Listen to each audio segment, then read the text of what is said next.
morning. I'm Carlton Sharp, pastor of Faith Christian Center Church right here in Beaumont, Texas. And we're here on what's happening in our neighborhood. And today my special guest is Miss Rashawn Webb-Locke. Welcome, Rashawn. Thank you so much, and thank you for having me. You're welcome. Hey, listen, tell us a little bit about yourself. Okay, well, I am, as you said, Rashawn Webb-Locke. I am a realtor with American Real Estate. I'm also the founder of the Sean Sold It Real Estate team, also for American Real Estate. Oh, good, good. Now, are you local? I am local. Thank you. I am local. We are local. Our main office is here in Beaumont, Texas, 6470 Phelan Boulevard. But we also service all of Southeast Texas, from Houston to Orange. Wow, wow. So how did you get started in real estate?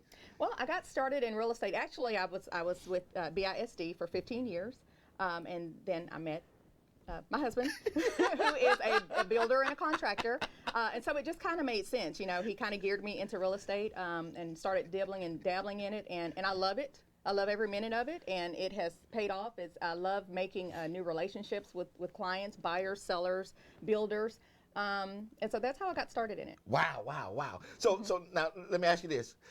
Since you're in the real estate business, how is the real estate market in Southeast Texas? Okay, so right now it is what we call a seller's market. Whoa. Okay? Yeah, absolutely.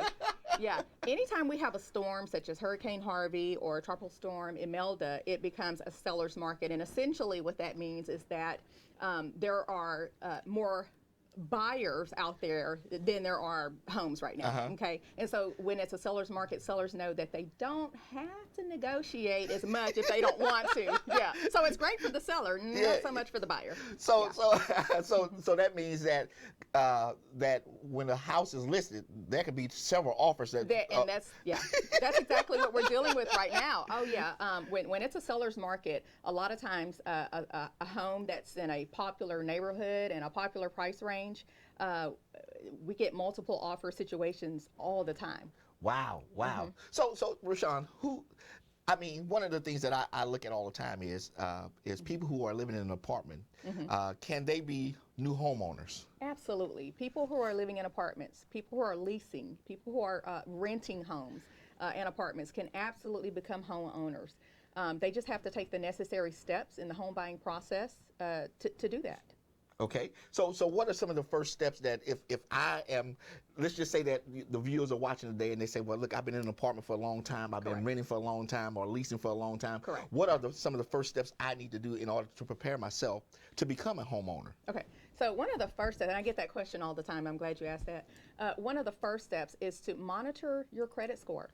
There are a plethora of apps out there and credit score monitoring apps that you can use, like Credit Karma, Capital One, to help monitor your credit. Know your credit scores. But that's that nasty word, credit score. It is. No, nobody want to go look at their credit report. They don't. But you know what? Hey, but you have to. Yeah, you're absolutely right about that. You know, it's like that's like a taboo word. Credit. Yeah. But you know what? But your credit score is vital to home ownership. You know, it's vital to anything in life, you know, so knowing those credit scores, you know, because if you don't know that, then you're missing a very critical part of the home buying process. So what does the credit score say about me?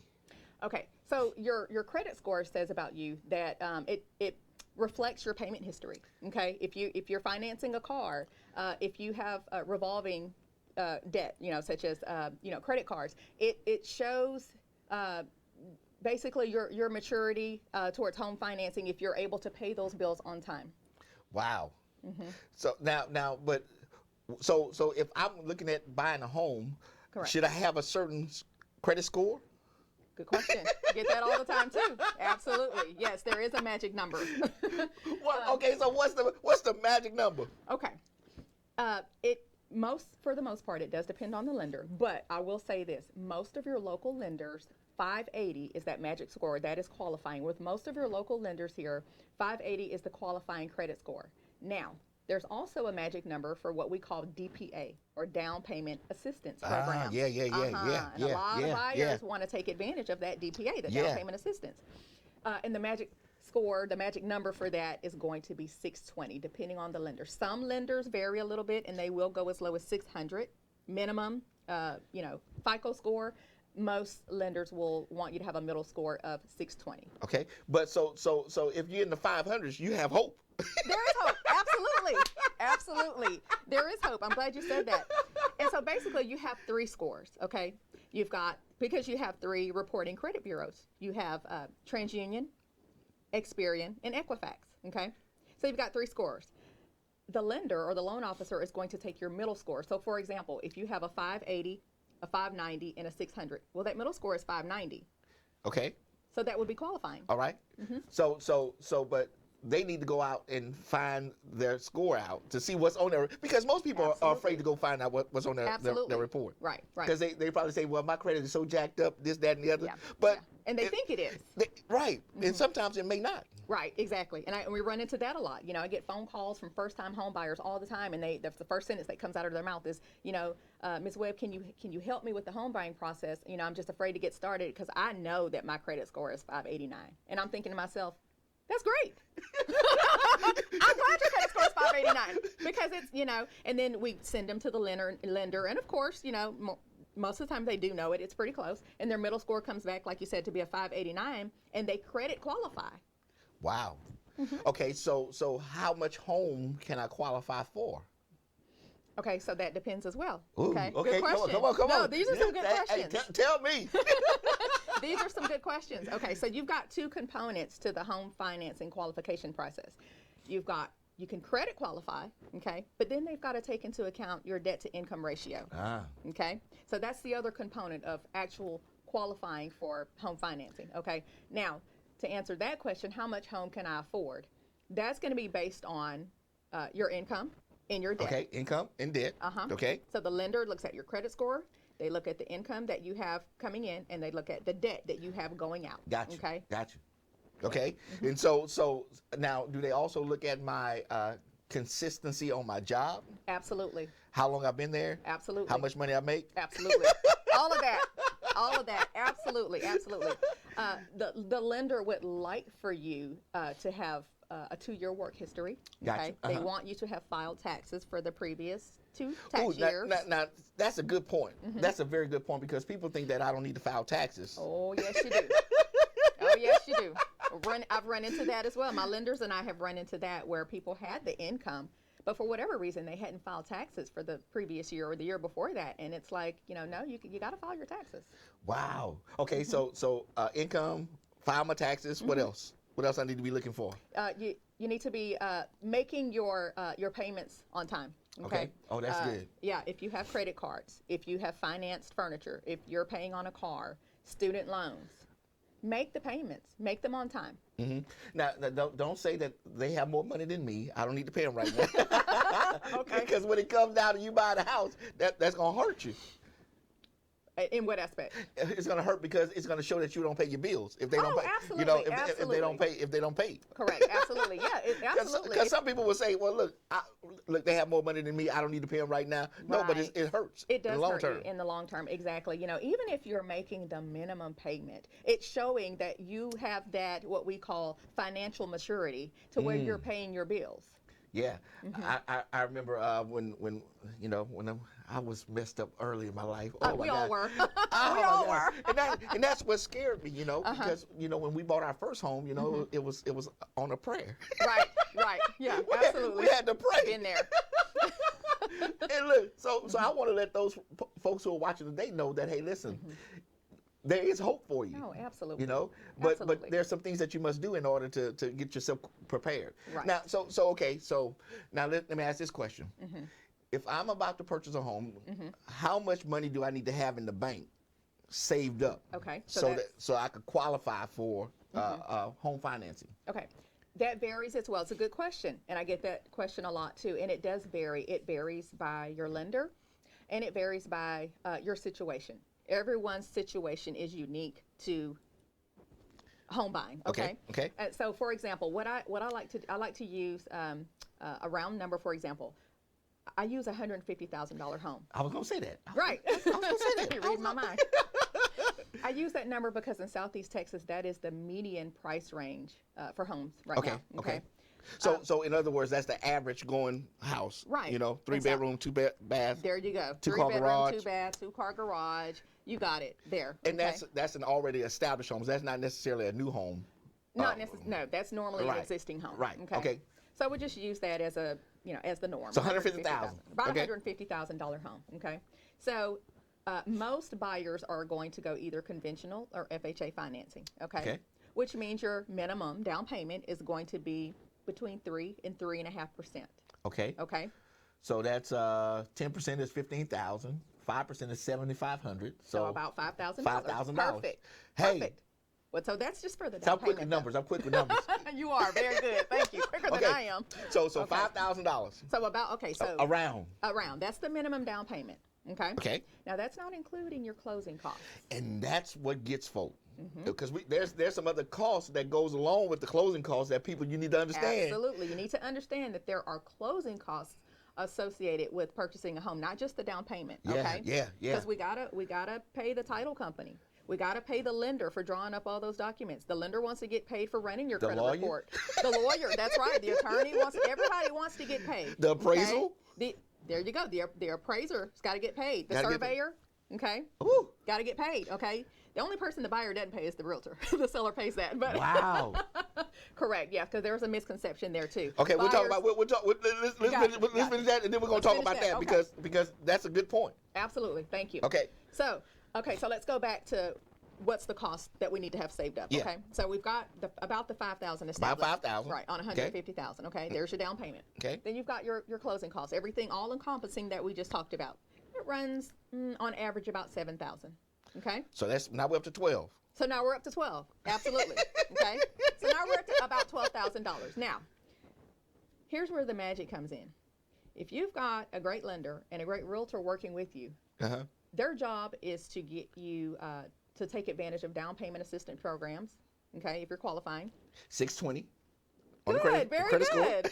620, absolutely, absolutely. 620 credit score, and for your realtor to negotiate closing cost assistance from the seller once you have found a home and you're negotiating. That's part of negotiation. Okay, from the seller. And you have to have a good agent to do that. Absolutely. Absolutely. You've got to A have good a good agent to negotiate closing costs. Closing costs. All right. Okay, so let's say your lender is good and you're qualifying, you're at that 620 and you qualify for 5% down payment assistance, okay? Okay. So you take that 5% of the 150,000. 5,000? Okay. Well, 7,500. 7,500. Because we're okay. at 150. We're at 150. Okay. Yeah, so you take that Okay. 7,500. All right. Okay. So you take that 7,500 minus from the 12,000. Remember, we had a Gotcha. 12,000 total. Okay, you follow me? I'm with you. Okay.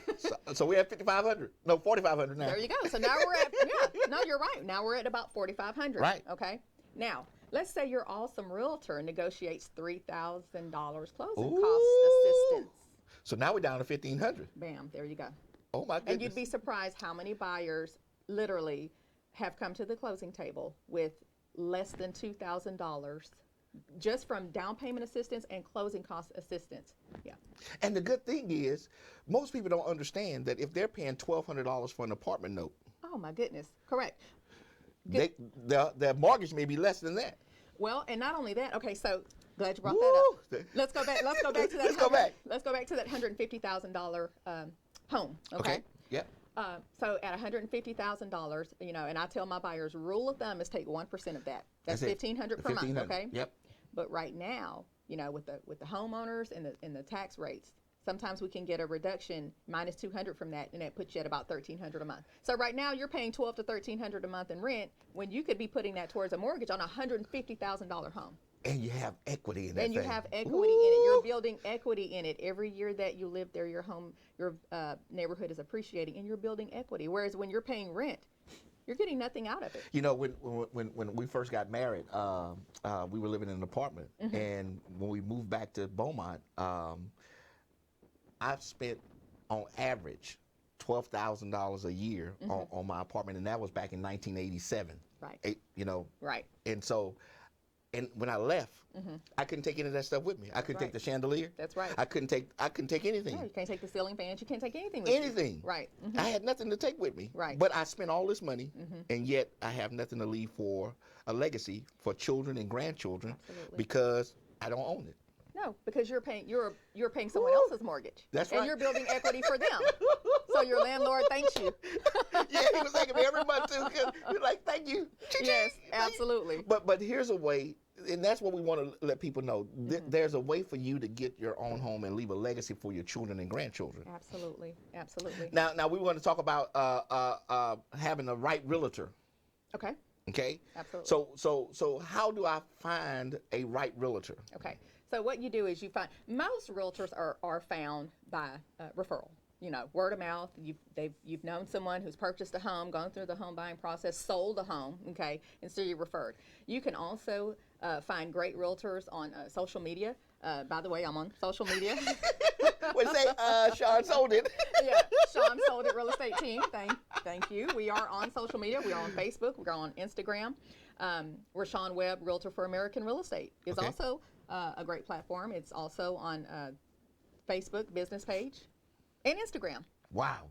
Okay. Awesome. Now earlier you mentioned about that the fees for the service that the real estate agents provide comes from the seller. Comes from the seller, not the buyer. I've gotten that question before. Okay, yeah. We get into the home buying process, or first-time home buyers.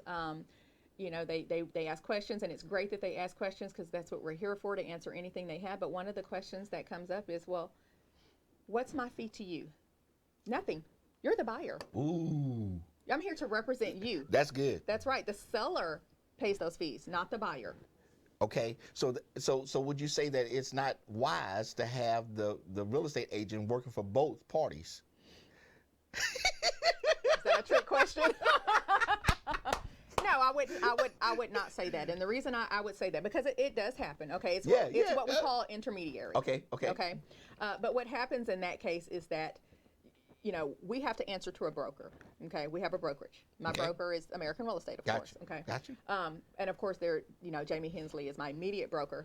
And so in those cases, because it does happen where you represent both sides, if you have an honest, ethical realtor and brokerage, it works out just fine. We do it all the time. Okay, good. To have both parties' interests at best heart. Now, there are things that we cannot disclose. When we're representing both, we can't disclose certain things to the buyer. We cannot disclose certain things to the seller to protect the confidentiality of both parties. Gotcha. Okay? Gotcha. But if we're ethical and we're doing what's right, those transactions take place all the time. Okay, so maybe somebody's watching today, Sean, and say, well, look, I want to do this myself. Okay. What do the real estate agent provide that I can't do for myself? Okay, as far as buying or selling? Either way. Okay. So buying, extremely risky to try to do it on your own because you're not being represented, okay? That's good. Yeah, you want to be represented when it comes to negotiating the terms of a contract. You got to remember, when you put an offer on a house, that's a legally binding contract, okay? Ooh, man. That's right.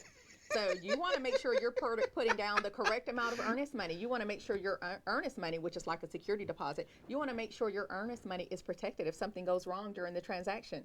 When you, hire an inspector and go over the inspection report and determine that this needs to be repaired. How do you determine which repairs you can submit to the seller? And who's there to represent you if the seller says, I'm not making those repairs? Ooh. Somebody's got to be there to represent you to say, yeah, you are. So it is wise to have representation at the table. Absolutely. Absolutely. Absolutely. And listen, you don't want to be the doctor on yourself. That's right. Exactly. Great analogy. I can cut this myself. No. That's right. No, you want to be represented from the inception of the home buying process all the way to the closing table, because especially if you're a first-time home buyer, whether first-time or a repeat home buyer, you want to have someone knowledgeable and honest who can hold your hand and walk you through every step and make sure you're doing it the right way and represent you to make sure that your best interest is there. Okay. Now, if you are the seller, and I want to sell it myself. Get a lot of those. I get a lot of for sale by owners. Okay. That try to sell it themselves in the beginning. Okay. But what they don't really... What you say, they try to sell it in the beginning? In the beginning, they do. They try it, and kudos for trying. But eventually, they end up reaching out to a realtor because they need to be represented as well. Okay. Again, when you're on the selling side and a buyer, especially if a buyer is being represented, you better be represented as a seller, because when that buyer is represented by an agent that knows what they're doing, and they come to you with that inspection report, or they come to you with that appraisal, or that appraisal report has some things on there where it says subject to these repairs, and you don't know how to go about it. It's concession time. Oh my goodness, that's right. That's right. That's right. Absolutely. I posted something on my business page here recently. And it was like a little joke, a little meme about a for sale by owner. And basically, so the for sale by owner saved $9,000 in commission fees by doing it on his own, but he lost $19,000 because he didn't price the home accurately. And it happens. It was a joke, but it's reality. It does happen. So with a real estate agent, you will help the buyer set the price, the seller set the price for their home. Oh, absolutely. You know, I get that all the time. You know, how did you get for sale by owners? I'll talk to them and I say, well, how'd you get that price? Oh, well, I looked on Zillow and I saw what was selling around me. And my question to them is, but what was selling around you? What was the square footage of that home? Well, I don't know. Well, what was the condition of it? Well, I don't know. Well, did it have granite? Well, I don't know. Then how can you price your house comparable to the house next door? You wow, can't. That's good there. Yeah, you can't. And it's unfair. And if it doesn't appraise for that, you're really in trouble. And if it prays for more than what you selling it for, then you could have gotten more if you used an agent. Oh yeah. Correct. Yeah. Ooh. Hey, Sean, listen, we're about almost out of time for today. Okay. But is there any other steps that we need to look at in the home buying process that you could think of right off? Well, absolutely. So the steps in the home buying process, and I'll make this brief. You've got your pre-approval, what we talked about. Find a good lender. Get a recommendation from your realtor on a good lender for a pre-approval. Get your pre-approval letter, and then you can begin house hunting. Okay, the house hunting. The next step, you negotiate an offer with your realtor. Okay, offer gets accepted. Put down your earnest money. Hold up. Let me slow you down. Sure. We got time. Okay. We got time. Okay. So in the house hunting process, do I have to have an idea of where I want to live, what side of town I want to live in? It would help. Not necessarily, but it would help.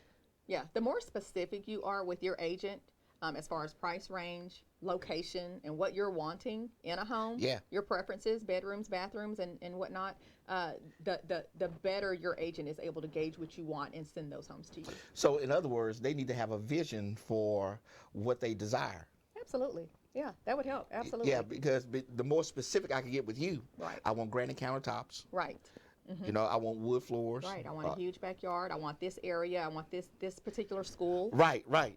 Absolutely. And you could scale the search based upon what they describe. Absolutely, and it helps a lot. Okay. All right. So okay. Go ahead. You can finish. Okay.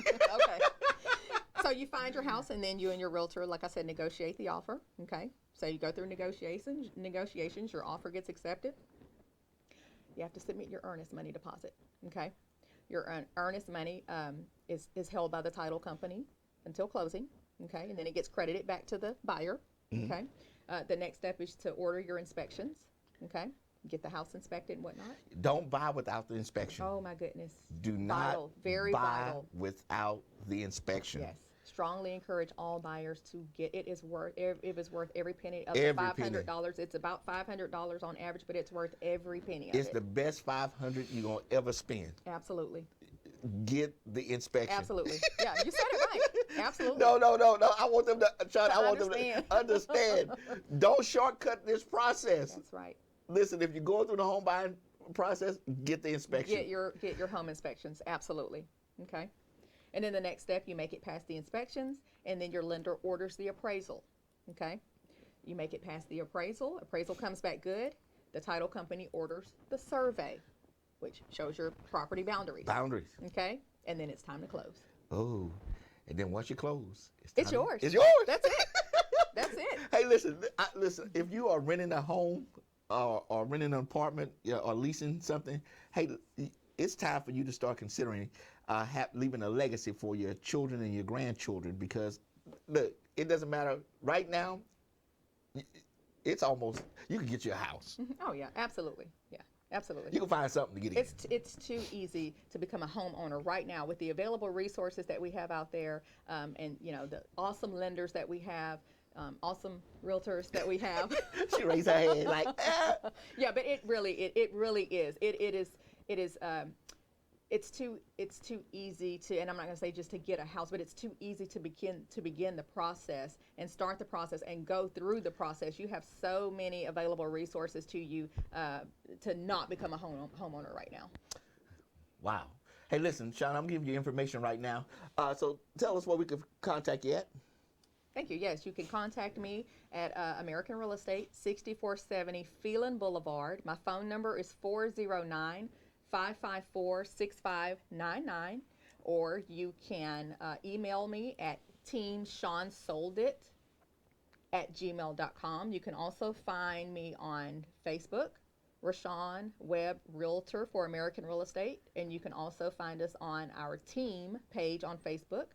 And that would be the Sean Sold It Real Estate Team on Facebook and on Instagram. Hey, listen, I have a great idea.